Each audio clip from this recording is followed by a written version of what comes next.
Over 25 plus years of our driver training operations, we've had some vehicles damaged. I guess when you operate thousands of courses for 100,000 or so participants, things can go wrong, either from participant error, instructor error, or mechanical failure. Humans make mistakes, and even though driver training courses are far safer than driving on public roads, things can and do happen. We have instigated safety systems and procedures into our operations manual to learn from each incident. But since we're all about ensuring people become the best drivers they can be, we've started staging our own crash tests and experiments to witness the forces involved and film the impact so we can develop better training content like you're about to see. This content is used in our online e-learning packages for defensive driving, plus in our secure driver training and safe dirt training courses. I don't think there are many other driving schools out there performing such crash testing. Our first crash test, conducted in 2010, involved a 1987 Toyota Celica. This vehicle had served us well for our driver training courses, but at 23 years of age had become too worn out, especially in the suspension. Willowbank Raceway kindly helped us to set up the drag strip for staging this experiment. Concrete walls were installed, and since no one was going to be on board, we only had one chance to get this right and capture both video and scientific data. Well, we're T-minus 10 minutes from impact. This is where the physics is going to get really interesting. We have our vehicle. It's 1,140 kilograms, going to be coming down here at 80 kilometers an hour. It's going to hit this concrete wall, which is 3 tons, this block. Then there's reinforcing blocks behind. Now, we picked 80 kilometers an hour. This could be the speed of impact where a driver falls asleep, inattention, runs off the road, or travelling at a much higher speed and the driver dissipates speed, brakes, and impacts the object at 80 kilometers an hour. Well, it's time to take this vehicle up the top of the track and get it going. Let's do it. All right, we're 1 minute from impact. It's getting exciting. We have our Shockwatch G-force meters all set up on the car. We have our G-Tech accelerometer there. It's going to measure the force of impact. We have also a drive cam crash monitoring system that will trigger on the impact. We have video camera running. We have a watermelon in the cabin to simulate a loose object that's going to move around in the car. We have our push vehicle lined up with a camera running. Good boy, old girl. I love ya.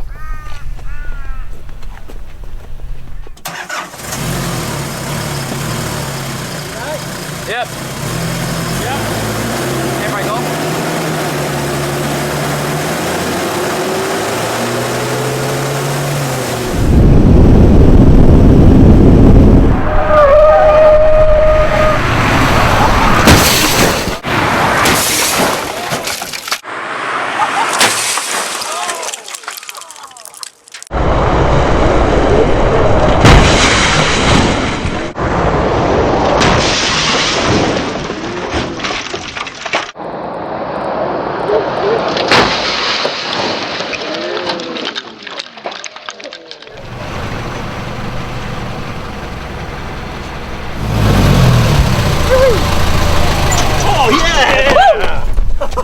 Nailed it! Hey! Oh yeah! Woo!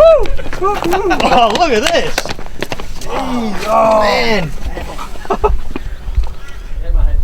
Wasn't gone anyway.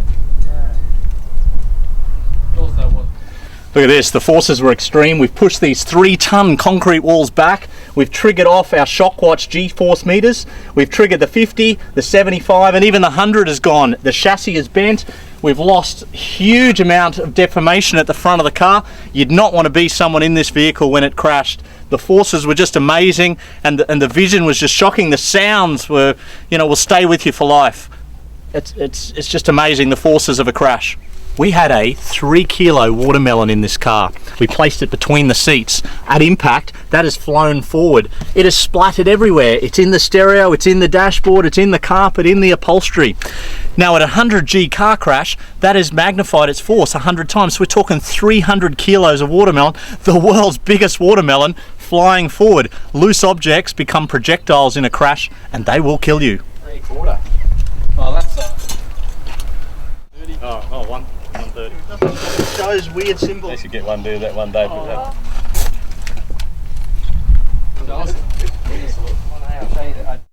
Our next crash test involved crashing a lightweight Ford Festiva into the side of a large Holden Commodore. As part of the experiment, a surfboard was strapped onto the roof of the Festiva.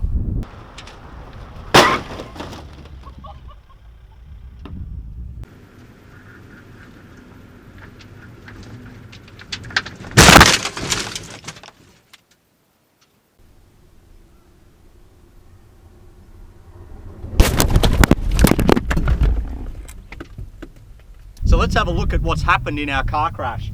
Our Ford Festiva here, we've fired an umbrella that was on the rear parcel tray. It's literally gone through the front windscreen. The parcel shelf has flown forward, but otherwise, surprisingly, not a lot of damage to the front of this vehicle. So moving to the front, yeah, not a lot of damage for this 700 kilogram car. But oh my God, this big Australian-made Holden Commodore, can't believe what's happened when we've T-boned the car. We've set off our shock watch sort of G-force measurements here. We had a mannequin in the passenger side and it's gone and put its head through the driver's side, so it's flown forward.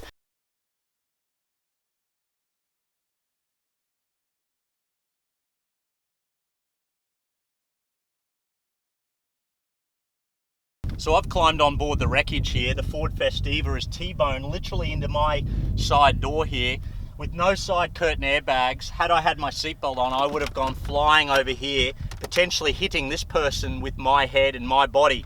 My chances of survival here in this heavy vehicle would have been very low.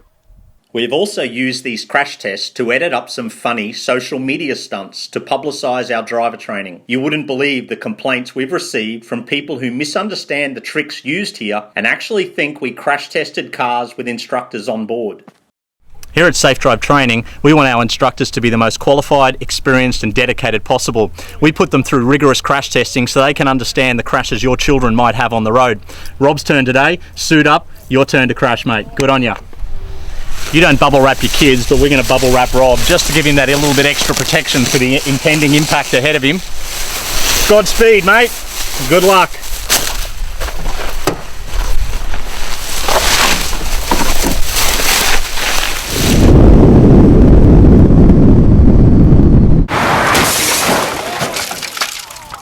All right, well, he passes. So another one of our dedicated instructors ready to train your teenage son or daughter in safe driving. You don't wrap them in bubble wrap, so let us make them the best driver they can be. Who's next? So from the crash tests we have conducted so far, it has reinforced the need to ensure people drive safely, that the human body is not evolved for the impact forces a crash can generate, and that your vehicle is not as tough as you probably think it is. It also shows that impacts in the middle of the front of your vehicle provide the best protection, as you have the bumper, crumple zones, engine, front axle, front differential, gearbox, suspension and firewall protecting you. These tests prove that unrestrained cargo continues to move in a crash and that your seatbelt offers very little protection from collisions into the side. When you work around cars enough, you quickly appreciate that behind the trim and the door insert card and the leather and the wood grain, there's very thin sheet metal and a small bar that actually protects you, or arguably doesn't protect you very much, in a side impact. When you race cars, you quickly appreciate that the roll cage, 5-point seatbelt, improved seats, helmet, hands device and window net are protection you don't have on the road. And that on the circuit, everyone is alert, unimpaired, heading in the same direction, and there is a lot of runoff space before you hit something hard. On the road, you are naked and vulnerable. So buy a car that crashes well, improve your active safety through better tyres, brakes and suspension, and drive like everyone is out to get you.